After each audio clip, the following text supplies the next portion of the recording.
So, ladies and gentlemen, welcome to our Wednesday seminar.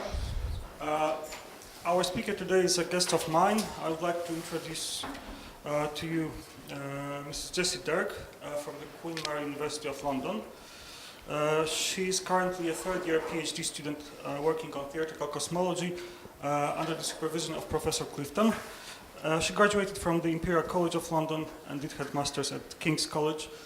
And she will tell us about a topic I also worked for a long time on, basically on building toy model cosmological toy models with black holes as the only source of gravitation. So, Jessie, please. Thank you. Thanks for the introduction, and also more importantly, thanks for the invitation. It's really exciting to be here. So today I'm going to be talking to you about building a cosmology that contains black holes. And this is work that I've been doing since I started my PhD, so for the last 2.5 years or so. So hopefully I've got lots to talk about and you'll find it interesting as well. So this is a brief outline of my talk. I will introduce the topic and motivate it. I'll then talk to you about a subset of what we call inhomogeneous cosmologies. These are the black hole cosmologies or black hole lattices. I'll introduce these and explain how they work. I will then tell you where I come in, so I'll tell you about my contribution to this interesting subset of cosmologies, and then I will conclude with a summary and also some future plans as well. So let's get going then. We're all familiar with the standard model of cosmology. It's called the LambdaCDM or concordance model, and it's the best fit model that we have. It fits extremely well with data. There are one or two areas for concern, either theoretical or observational, and I might briefly touch on one or two of these as we go along. But really, it's based on these main ingredients. So the most important one, the first one that it's based on, is that it's based on the FLRW solution to the Einstein field equations, the Friedmann, Lemaitre, Robertson, Walker. And this says that your space-time, your metric, is homogeneous and isotropic, the same at all points and the same in all directions. And that this expansion, along with the scale factor, is also homogeneous and isotropic as well. It has zero curvature, which is flat, so there's no there's no curvature terms in your Friedmann equations, there's no curvature density parameters and things like that, they're set to be zero. That the stress energy tensor on the right-hand side of the Einstein field equations can be described by that of a perfect fluid. And this will then give you the corresponding equation of state, the ratio of pressure to density. That the late-time accelerated expansion can be described by a cosmological constant, lambda, so hence the lambda in LambdaCDM. And that the dark matter, CDM stands for cold dark matter, is cold, it's not warm, it's not hot, and this has implications for the growth of structure and things like that. So smaller structures form first, and then they gradually form larger ones in a hierarchical way. And if we wanted to plot the overall energy budget of the universe, we're all familiar with the idea that most of it comprises this dark energy. Then the next largest section would be dark matter. So this is called altogether the dark sector, and really it's only a very small amount, less than 5% of physics that we actually know very well. So a lot of it is very unknown. But the actual universe is not homogeneous. There exists a homogeneity scale, which there are lots of different values for this, but they all seem to oscillate around 70 normalized Hubble constant megaparsecs. And so it's really only when we get to things like the Millennium simulation here, when we're looking at superclusters of galaxies and the voids and filaments in between, that we have exceeded this homogeneity scale. Yeah? Could I stop you here? Yes? Because actually it's a very controversial topic. It all depends how you define homogeneity per se, right? If you say homogeneity scale is a scale at which average density contrast go to zero, like some physicists would like to say, then it's much larger than this. But it's also not fully physical because averaging is still defined for some cosmological time spaces. So how do you define homogeneity for the purpose of this slide? Yes, so lots of the ways that it's been done in the literature are statistical. So statistically, Statistically by averaging, okay. yeah. So it's obvious from that then that there can be structures. Physical average depends on how do you define the grain over which you average. Yes. So I mean, the answer is not the answer. Well, it's just a rough Statistical number. statistics. We cannot really well determine the scale. But I mean, the word homogeneity is ill-defined anyway. The homogenized cheese is very inhomogenized if you look at the magnifying glass.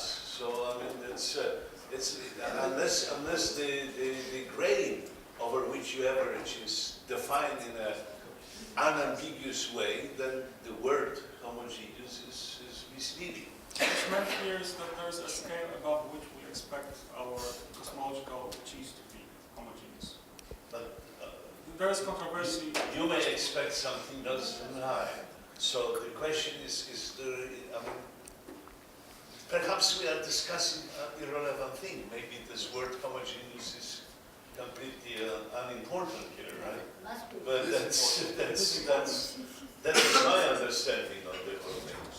So you have to speak at the final. If you take a very bad digital camera and take a picture of your cheese, you have a pixels too big to see any small structures. Will be smeared out, average out to the. But if I buy more expensive camera, maybe I will see tremendous. I mean, this is exactly the cheese. So, but we don't focus on the details. On the If I look at the homogenized cheese without my glasses, it looks like a tremendously homogenized. When I put my glasses on, it looks less homogeneous. And if I So the scale here is given. yeah, that's.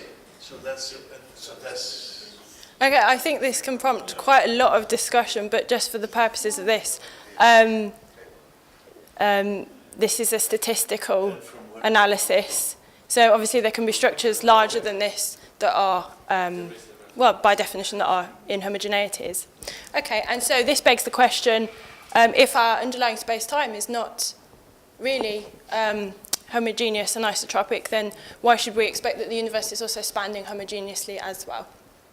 And so now we would want to relax this underlying fundamental assumption that the universe is homogeneous and isotropic. Now we're looking at inhomogeneous cosmologies.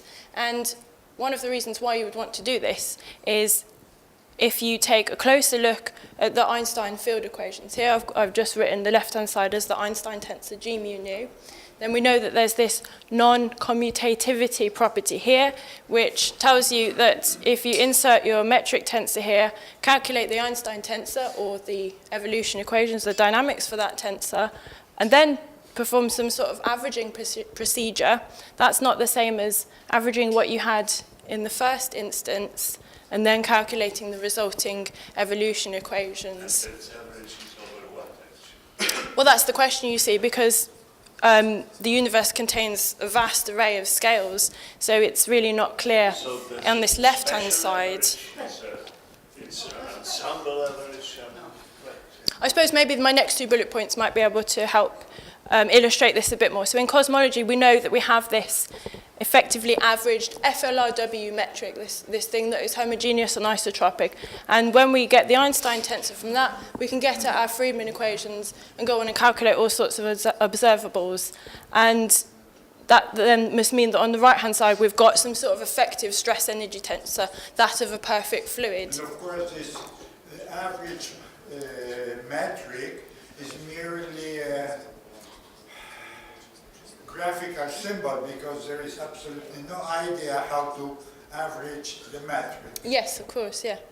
Ideally, we would like to do that. We would like to have our correct metric tensor for our space-time, maybe with all its inhomogeneities incorporated in, and calculate its dynamics and evolution equations, and that will give us the real stress energy tensor. And what we can do is we can try and understand the difference between these two processes, and we can quantify that as something called back reaction. There are lots of different ways that you can define this. I've just, for the purposes of these slides and the equations that I've already showed you, I've just said it's the difference between these two stress energy tensors here as something as this new back reaction tensor, for example. But there are lots of different ways that you can define it.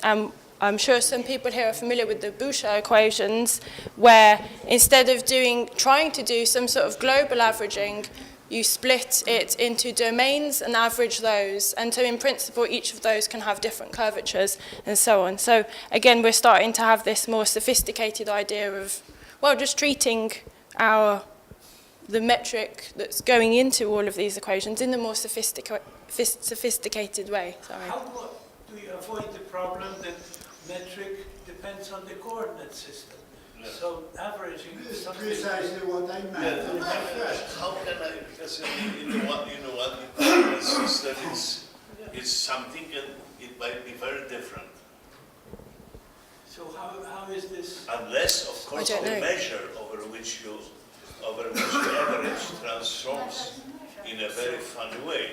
So when you change the coordinates, yeah. I don't know, that's the question. You see that, again, there are just such a huge array of scales. We don't really know how to average and incorporate all of these for cosmology purposes. So the averaging has no geometric meaning. No. So usually you mean that on large scales you do have It's n, only geometry. and then try to see what happens when you add perturbations with that. To what extent this spoils the difference between these two tensors. Of course, one could think about averaging if you have a well-defined background that you consider only small perturbations. However, what we have in real world, these are not small perturbations, they are very big perturbations. You may But develop an very ensemble of seldom. mechanisms. You may formulate it probably by saying that I have an ensemble of matrices, and at a given point I may have a matrix which is picked up from the population of all possible matrices. I mean, the tensor matrix is a simple 4x4 matrix, right? Yes, but there is So let me imagine that I have an ensemble, a population of these two matrices, right? This kind of matrices with the proper symmetries and so forth and so forth.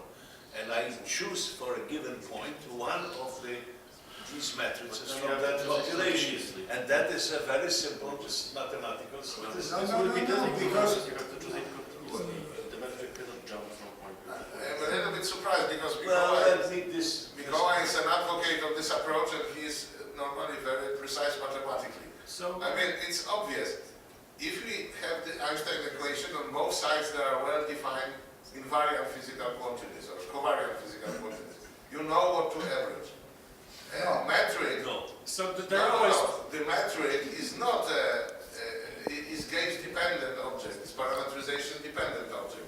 So there is no way to average it unless you find a measure which takes care about you know from gauge theory that you can integrate over That's precisely what I gauge said. field. And the question is that unless you have mathematically correct formalism, basically it's very difficult to argue that any result is correct. But the situation is much worse because gauge invariance, for instance, curvature and so on, you also do not know how to average because how to compare tensor which is here with another tensor which is here. So the situation No, I only much want more to say difficult. that math is very restrictive and it can point to the right solution. If something is mathematically inconsistent, it in most cases means that it's not correct. okay. Let me just make a comment that Jessie is working on a special class of models in which averaging can be done in a very special way. You see. Yes. There's a Yeah. class of models where That's averages true. exist. Perhaps we could, because this is, I think it's going to generate quite a lot of discussion, so maybe all of that, the bulk of that towards the end. Yeah? The universe is curvature free, it's flat, but Yes. you do have the, It's about spatial curvature, not about space-time curvature. oh, so it's not the curvature. It's The the curvature curvature. Yes, that yes, appears in yes. Einstein equation. It does appear, but only as one of many terms. Okay. So So my next, I'm lost. perhaps we can discuss that afterwards. This is what I understood. Yeah, that's what I understand. I should say verbally, but what does it mean? It means that the metric consists of two things. The spatial part, which is basically flat, plus the expansion. the expansion creates curvature of its own, but this constant time slices are flat. That's it. Okay, so another way of approaching this is to look at it observationally, from an observational motivation point of view. And we know that light travels along geodesics, and we know that these are affected, or those geodesics themselves are affected by curvature, or in this case now, inhomogeneities. I've listed a few observables here. We know things like distance, redshift relations, angular diameter distances. These all depend on your Friedmann equations, depends on your metric and so on, and then galaxy number counts as well, just doing a simple galaxy survey and binning them at different redshifts. Another interesting thing that's worth mentioning are the recent tensions in the LambdaCDM model. So quite recently, the local observed value of the Hubble constant is very different to outside 3 sigma to the one inferred from the CMB. So either this points towards the underlying model that we're using in the first place not being quite correct if 2 different data sets can't agree on this same fundamental parameter that we want to measure, or perhaps we're not interpreting the data correctly. So that's definitely worth mentioning as a current unsolved tension in the LambdaCDM model.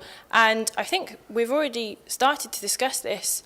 I did hear something, but we're now getting into the era of precision cosmology. Future surveys like LSST, the Large Synoptic Survey Telescope, and Euclid will have this degree of precision that we haven't had before. So maybe we will start to see some of these relativistic effects that we were otherwise not including when we had this more very simplistic, homogeneous and isotropic metric.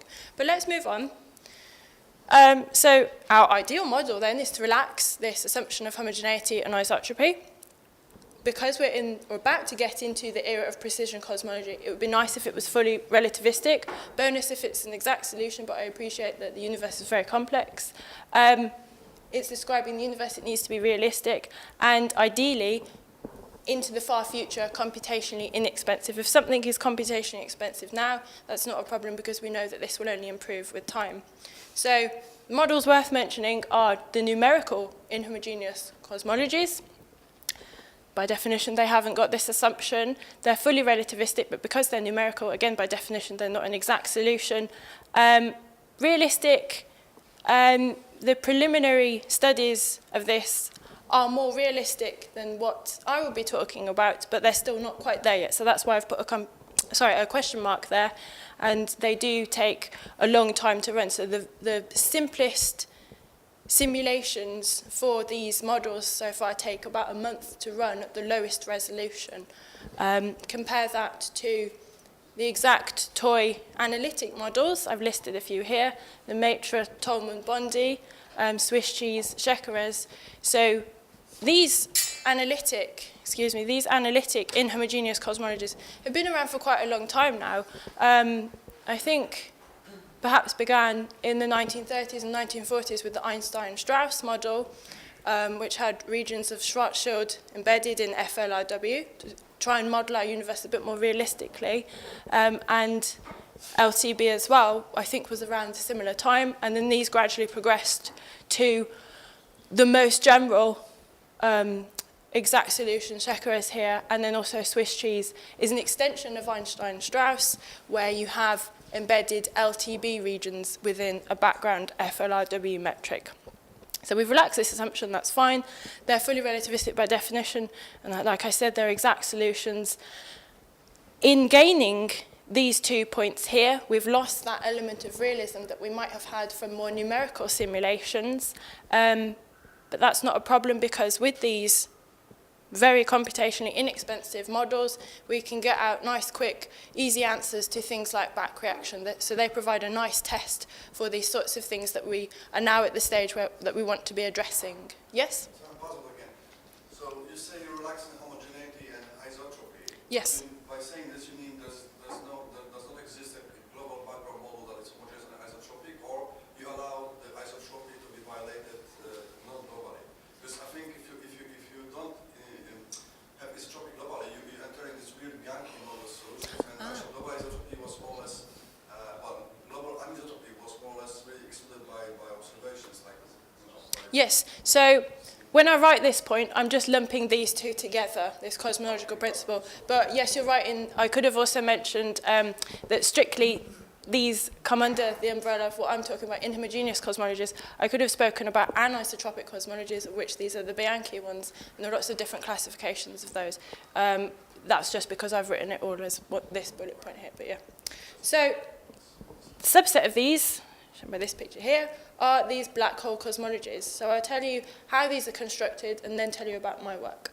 So we're inspired by the Schwarzschild solution to general relativity. We know that this represents a spherically symmetric mass with a vacuum exterior, so that could be these points here, and perhaps it looks like this could be a useful tool to start to build an inhomogeneous cosmology if we were able to join these spacetimes together. We could have something that globally looks quite homogeneous, but locally around any one of these masses, it looks very inhomogeneous, so that's nice. And the simplest way to proceed, we're all familiar with the idea that whenever we have an idea in physics, we proceed in the most simplest way possible. So we regularly arrange these Schwarzschild masses like we saw in that lattice I just showed you. And what we do is we tile a three-sphere with identical polyhedra and place a black hole at the center of each. That's what we're doing. We're inspired by the Lindquist and Wheeler models of the 1950s. In 2D, we know that we can cover a two-sphere, or a ball, for these purposes, with two-dimensional shapes, 12 pentagons and 20 hexagons. We're going up a dimension now because we're covering a three-sphere this time, not a two-sphere. So we need three-dimensional shapes, and these are the four that you will need. It was found in the 1970s that there are only 6 ways of doing this that use these 4 polyhedra. So we can either do it using cubes, and for this case you'll need 8 cubes, and you can arrange them in such a way that they cover a 3-sphere. You can do it using octahedra, in which case you'll need 24 of them. Dodecahedra, you'll need lots of them, 120. Tetrahedra are interesting because there are 3 ways that you can arrange these such that they cover a 3-sphere. You can do it using a very small number, just 5, 16, or 600. But also for the cube, you can have many more cubes if you make it smaller. No, you cannot. If you... It's the lowest for the cube. No, you cannot, on a sphere you can More than 8. So this is a 3-sphere. We're not doing flat space. We're just covering a 3-sphere closed cosmology. Then only 8. Yes, only 8, yeah. Some other platonic bodies like the icosahedras and Because this is a regular arrangement. yes, the icosahedra feels the sphere much better than this 100. Is it a regular polyhedra, though? I'm talking only about the 2-dimensional spheres. I was never able to do the experiment with the 4-dimensional spheres in my life. The icosahedra is as close possible to the sphere. The word 3-sphere means that you have 4-dimensional space in which you have a sphere. And now on the boundary of this you have to fit this. It's a 3-dimensional sphere and a 4-dimensional sphere. Yes, okay. Okay, I take back. Sorry. That's okay. So, Sorry. okay. So, from these numbers here, we have at our disposal 6 different cosmological models, which are closed, exact, and locally inhomogeneous, like I've just said. And if you plot a dimensionally reduced hypersurface for these, we'll come on to all of the details later, but this is what they look like. So this is the model with 5 masses, 8, 16, 24, 120, and 600. And these tubes, or these arms here, represent the positions of the black holes. The first, well, this one's easier to see. This one only has 6 arms, but because we've suppressed the dimension, because these are higher dimensional, you can't plot that. So we fix ourselves at a coordinate to plot it. That's why we're not seeing all 8. So this is the conformal factor. We'll come on to this later. Yeah, and a nice takeaway from this is that as you increase the number of masses, the overall contribution from each decreases. What is this picture? It's beautiful, but We'll go through the details later, but this is the conformal factor, and it blows up at the points of these masses. So far, they are just nice pictures. Oh, yeah. They symbolically represent three-dimensional sphere. Symbolically. Symbolically. What you're seeing here is the difference in having 5 masses. These are So you represent three-dimensional sphere, which is in a 4-dimensional space. So the overall contribution from each decreases, and you have something that's getting more spherical, which is nice. So the maths then, general relativity, the equations are very difficult to solve. You start off with 16 equations, reduces to 6. Not the projections of it. If I take a 4-dimensional space and take a point and draw a 3-dimensional sphere there, and then they make a projection on it on 3-dimensional space, that wouldn't be that. That would be very difficult. Yeah, but they were in the 19th century engineers who draw those pictures. Yeah, but such pictures with the would not computers have nowadays, we access. should be This is a conformal sphere which is supposed to represent. all right. Since I have the focus idea what you mean. Well, you will see in a few minutes. Anyway, that was a nice picture. So instead, we can perform the 3+1 decomposition and solve the constraint equations and the evolution equations. But for our purposes, we're considering static hypersurfaces, so we're not going to bother with the evolution equations. But to solve the constraint equations, you need 2 pieces of information, 2 main pieces of information. And the first is that you need your hypersurfaces, these sigma i's here. So you've got your full 4-dimensional space-time manifold here, and fixed at time coordinates ti there gives you your hypersurfaces. They have their own metrics, whatever they may be, but it's not enough to just know the hypersurfaces and their metrics. You need to know how they're embedded in the full space-time manifold. So that's where the idea of extrinsic curvature comes in, and this measures the rate of deformation of these hypersurfaces along these outward normal vectors. Vector cannot be equal to tensor. This KAB must be multiplied by the displacement. This here. Yeah. It's proportional, yes. Yeah, this is from a textbook, just for these purposes. So this constitutes your initial data. If that is a solution to your constraint equations and evolution, then it's known that you have a full solution to general relativity. So that's nice. What are these constraint equations?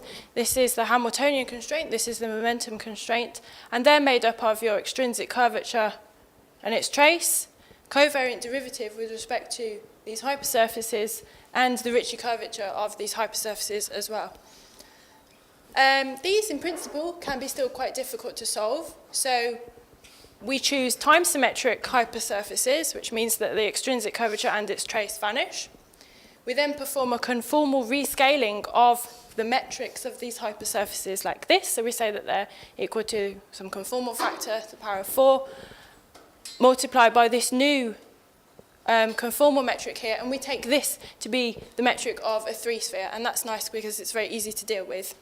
This then gives us an identity. We can rewrite this Ricci curvature that we had before as being equal to some covariant derivative now with respect to this 3-sphere of the conformal factor, and then this new Ricci curvature of the 3-sphere, which is a known result, that's 6. But if k and kij are equal to 0, then r is equal to 0.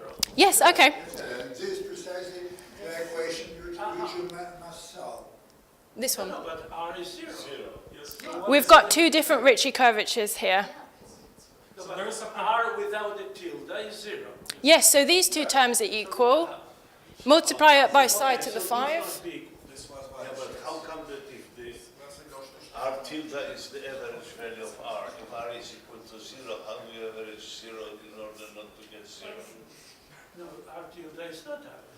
That's what I understood, that the tildes are the average values. No, the tildes are the No, background. we want to choose a metric which is equal to the metric So now of tilde three-dimensional is not sphere. averaging over something. No. It was the averaging at the beginning. So this is not averaging. This is a 3-dimensional. Yeah, but I mean, they No, don't take. no. This is just a known result. This is what people may calculate in undergraduate, for example. So let's check that our constraint equations are solved. Tilde is a curvature of a metric rescaled by a function. No everyone is from GR community here, so It's it conformal. would be nice to say what is the conformal scaling at the beginning. Sorry about that. Okay. So Simple substitution. You look for Hij, which is equal a standard metric of a sphere times a numerical Something. factor, and there you get an equation. It's not a numerical Linear factor, it's equation. a function. It's not a number, it's a function. It's a numerical factor. No, it's a At function. each point. Yeah, well, okay. so the Call a function. momentum constraint is satisfied trivially because we're demanding that our hypersurfaces are time symmetric, so these terms are 0. This top one just leaves this original Ricci curvature to be 0, but we've got our identity, so these two terms we can equate, multiply it by psi to the 5, divide by 8, and we have this. We have a nice equation that's linear in the conformal factor, so it looks like if psi 1 is a solution and psi 2 is a solution, then psi 1 plus psi 2 is also a solution. That's nice because we could start to add some terms in order to build out inhomogeneous This cosmologies. equation was called many years ago Lichnerovich equation. Yes. Which one? This in the box, right? Second from bottom. This one. Not this one. Yes? Why is R2 the set to be 46? Perhaps it was mentioned. Because S3 sphere, it's the metric of S3 sphere. So that has constant curvature and it's positively curved, so 6. So remember we were trying to superpose Schwarzschild masses together, and this is where that comes in, because it's not enough to just have our constraint equation. We need to know what the conformal factor is. So we can rewrite our usual Schwarzschild solution in this form, where I've written it in flat isotropic coordinates and done a static slice through. It's not in terms of r theta and phi, it's now in terms of chi theta and phi, just after a coordinate transformation. And this thing here, I've just written as being equal to d theta squared plus sine squared theta d phi squared. And we see that we've got this big term here to the power of 4. Remember that that's good because that looks like it's our conformal factor. And if we look inside at the terms inside our conformal factor, we see that they're trigonometric in nature. So we can postulate. This function is a kind of a Coulomb potential on a sphere. So we can postulate that maybe our conformal factor for our inhomogeneous cosmologies can be a summation of these trigonometric terms here with some sort of mass parameter here, and n is the number of masses. So we can put in as many of these terms as we want. What is tilde? This is just a mass parameter here, so it will be related to the one that you get from the Schwarzschild solution. Yes, a number. A number, labels the mass that you're looking at, and you're summing over n of these black holes. And that gives you your conformal factor. It has also the index I, so it's a mass of what? So there is a number of Many Of this Schwarzschild, of this lattice. yeah, right? equation is linear, therefore you may This Okay, so where do I come in? Let's get to that. So I've generalized those, remember those 6 red pictures that we had? I've generalized those 6 cosmologies to include the following. First of all, structure and interaction energies, then a cosmological constant lambda, electric charge, so we were no longer considering Schwarzschild masses, they were Reisner Nordstrom. This was done mostly by my collaborator Rashida Bibi when she visited Queen Mary a year or so ago. I'm not going to talk about this, but I've included it for completeness, and then recently you'll be aware that there was a review article for these black hole lattices. So I'll only be talking about the first 2. If one introduces electric charge, is the sign of this charge the same for all the objects? Or No, so that would be different. Overall, you want something to be uncharged, yes, so but plus and minus. yes, but you find that what's it called, antipodal pairs have opposite It's charge. a salt model, right? Like a kitchen salt. Yes. This is a Schwarzschild. Okay. Schwarzschild. Yeah, but how? Yeah, because I mean, Oh. you have a cubic lattice, and that's like a kitchen salt. You have a sodium atoms which are Yes, positive, yes. and the chlorine atoms which are negative. And you have the chlorines, black holes, and the showed you black holes? But these are the references for interest. Of a fantastic new idea in cosmology. So the first one that I will talk about is structure. To me, this is the most interesting. It's work that I really enjoyed. So the idea now was to try and loosen a lot of the existing black hole lattices are quite still very artificial. They rely on lots of symmetries. And we were also inspired by the idea that the universe contains hierarchies of structure, planetary systems within galaxies, galaxies within clusters and superclusters and so on. So we wanted to try and start to do something like that in these black hole lattices. And the idea is very simple. You take your mass that was originally at the center of each of those polyhedra, center at the cubes, tetrahedra, whatever, and you split it up into a number of further masses. You do this in a very precise way. You split it into the number of masses that corresponds to the number of vertices of that cell or polyhedra that it's in. So for the cubic model, we have a black hole at the center of each cube. The cube has 8 vertices, so each one is split into 8. And these move along very well-defined trajectories towards the vertices of that cell. And we parameterize it using this path here. V lambda is just the trajectory. Don't they attract each other? We don't look at any dynamics. No. No, but it says that they move, so there's... We consider a one-parameter family of these guys. That's it. So at each value of lambda, we're still considering time-symmetric static hypersurfaces. It's just snapshots. That's the interaction energies. We'll come on to that later.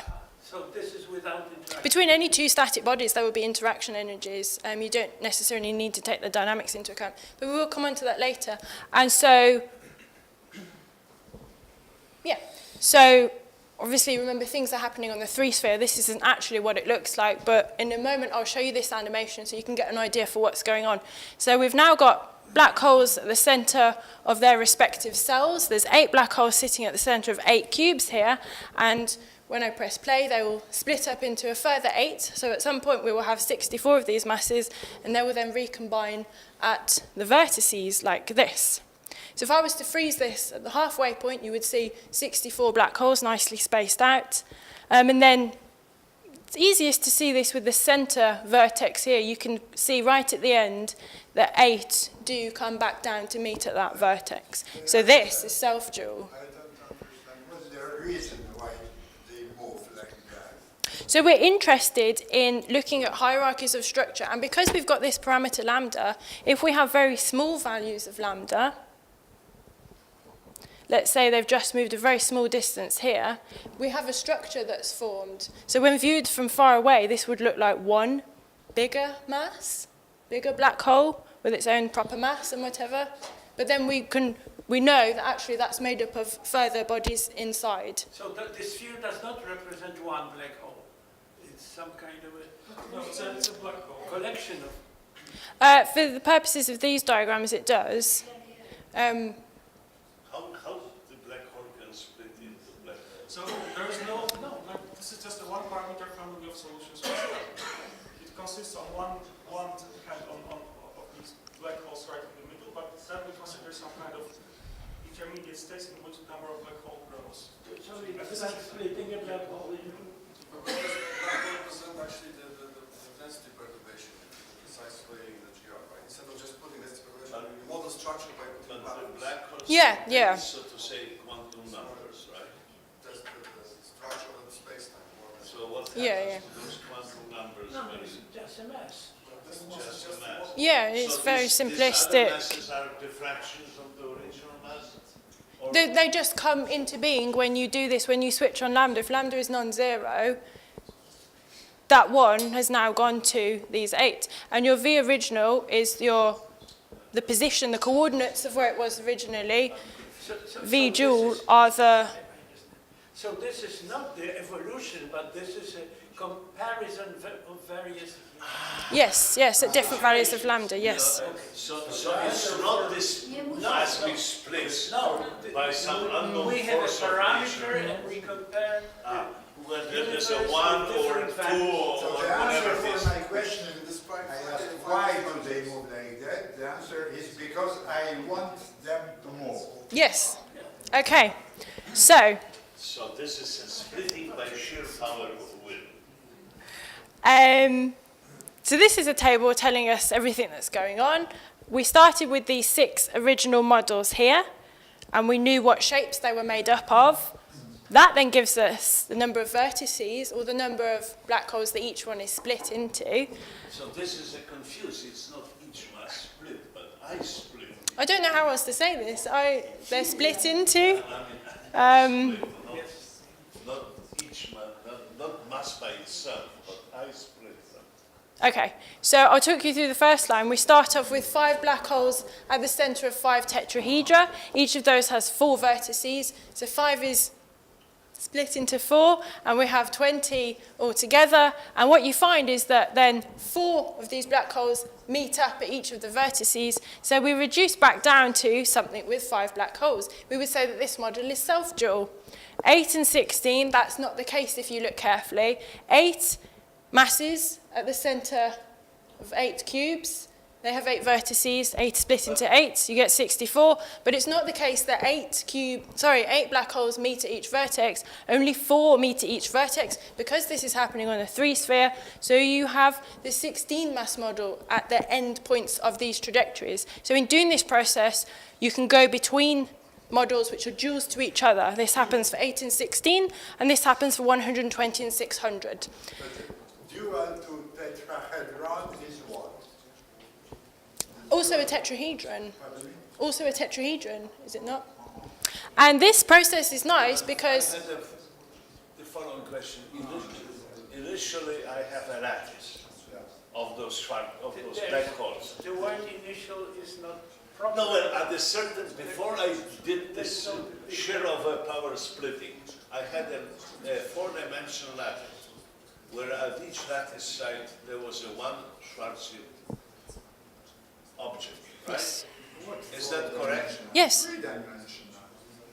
Everything, this lattice is in 3-dimensional. Yeah, but there's 2-dimension in a 4-dimensional space. Yes. Yeah, okay. Okay, so we have a 2-dimensional. If it's 2-dimensional, that's even better. And now I do this splitting.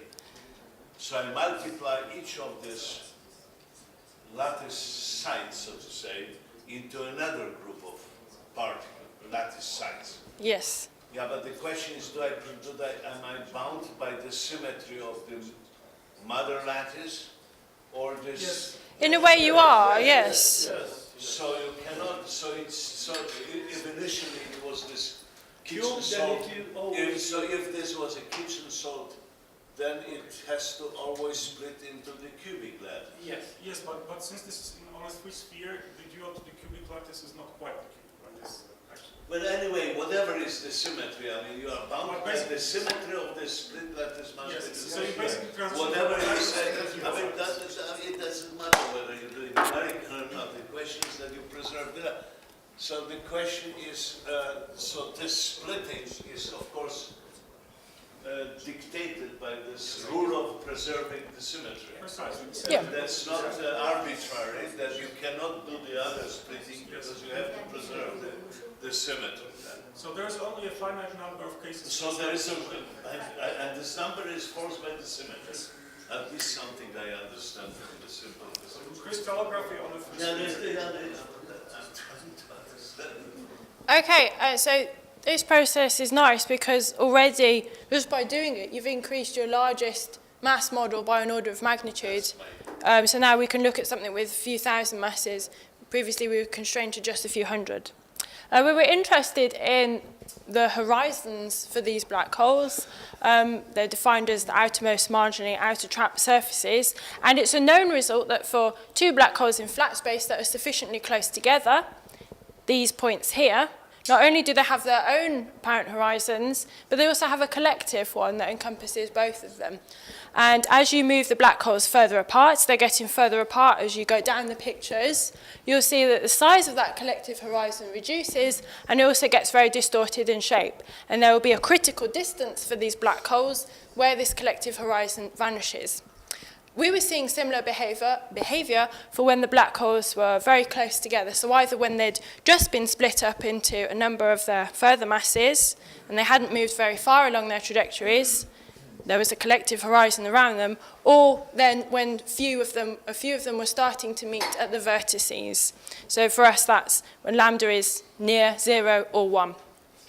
And I calculated the critical values of lambda, so the distances of the black holes along their trajectories as to where this collective horizon disappears. And I found that as the number of masses increases, this critical value of lambda decreases. So for the 600 mass model, the largest one, you only have to move them a very, very, very small amount, barely anything, before they've lost that shared horizon, and they can then be considered as separate black holes. Remind us how is defined the collective horizon? Is the original space in which you cannot escape from, but it's not decided to which of the two separate black holes you're still going to end, or because you say that they still have their individual horizons, right? So-called outermost marginal trapped surface. Okay, that's what I was thinking. So there's still no stable orbits inside. Yeah. So Do I understand correctly that all this analysis is based on the constraint equations? yes, There is no attempt to study the evolution? no. No, there will be some attempt, but at No, the no, but moment not, it's not, just analysis of this is initial just the data. solution of the constraint Possible initial data. data. That's right. So the reason we did this was it was important for us to know whether we were actually still considering the original lattice model. So even though they've moved a short distance apart, if they have this collective horizon, if they're within the collective horizon, then actually we can still consider 5, 8, 16, whatever. We then need to know how far apart they are such that this horizon disappears, so we can then consider a 20, 64, 2,400 mass model. And the reason for this is that this became important when we were comparing them with FLRW counterparts. Remember, the whole reason is to test and quantify this idea of back reaction. We've created cosmologies with a discretized matter content. Now we will compare them to their FLRW counterparts, where the matter is in the form of perfect fluid. And one of the ways that we can do this, there are lots of ways to do this, I appreciate, but the easiest and simplest way is to compare the length of scales. So from our scale factor here for the FLRW cosmology is just very simple. This is the total proper mass. This is what we keep fixed